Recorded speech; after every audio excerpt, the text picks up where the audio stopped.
Welcome to your Daily Dose. My name is Robert, and I am joined here today by David Kolb. David, you are a longtime professor of philosophy, and you are also a person living with Parkinson's disease. That's a fascinating combination. Yes. You wrote this essay that some people have seen, A Shaky Walk Downhill. A philosopher moves into Parkinson's world. Can you tell me why you decided to write that? Because a lot of people with Parkinson's, they get diagnosed and then they get quiet. You chose to step into it. I chose to step in, but not right away. Okay. I was diagnosed in 2007, right, very beginning of the year. And I wrote the essay, I finished it in 2016, probably worked on it for a year or two before that. So I had been working on some other projects, a book and whatnot. And it was borne in on me that there was a lot of writing in the philosophers I was dealing with, either ancient ones or people like Hegel and Heidegger, about illness, but nothing about chronic illness, about illnesses that take your time away and keep going. So I began thinking about it, and I thought, there's not a lot of philosophy about this, and it ought to be looked at. So I looked at it. And what I did was basically start with an autobiographical picture of how I found myself with Parkinson, and then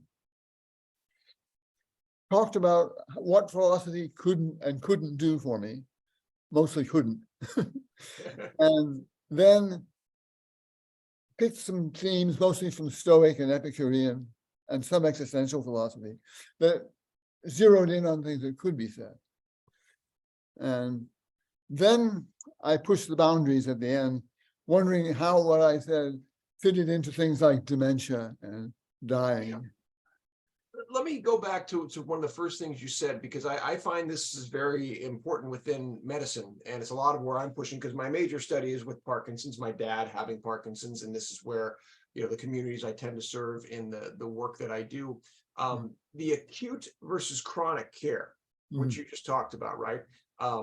Acute is more solvable, right, by Western medicine. Chronic, we know, can't be solved. And so therefore, it almost seems like there is a detachment, like we're not even going to try, Hold on to that thought for just 1 second, okay? Hold on.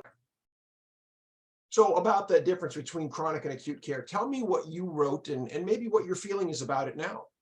Well, one of the things that struck me, because I was using things like the Stoics and Epicureans, was that although they had wildly different metaphysics and views of the world, they came together on this view of illness, which was, well, you just have to take it and live with it, and either you'll die or it'll go away.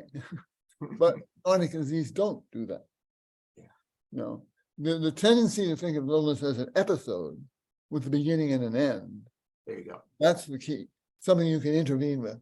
When it's long-term, now some long-term illnesses, MS, for instance, come up and down. But Parkinson's, the up and downs are much shorter, and you get with them all the time. Well, and as you said, a shaky walk downhill, that this is going to progress generally more catastrophically as it goes. And that's a known thing. I wonder if there's a parallel. Maybe I missed it, but within just the acceptance of death, right? Philosophically, right? Because this is where the line, and the people I interview, and they do storytelling within the work we do as well, that, they often come to, okay, what part of this is my fear of Parkinson's? What part of this is just my fear of death? Did that come up much for you? Yes, because what Parkinson's does is confront you every morning with that. So you can't get away from it. And 6 months later, you say, oh my God, I lost this. Somebody referred to Parkinson's as the gift that keeps on taking. And I look back and I see things I could do 6 months ago, a year ago, and the inventory keeps getting smaller. But so that's it. It's funny they use the word progression for this.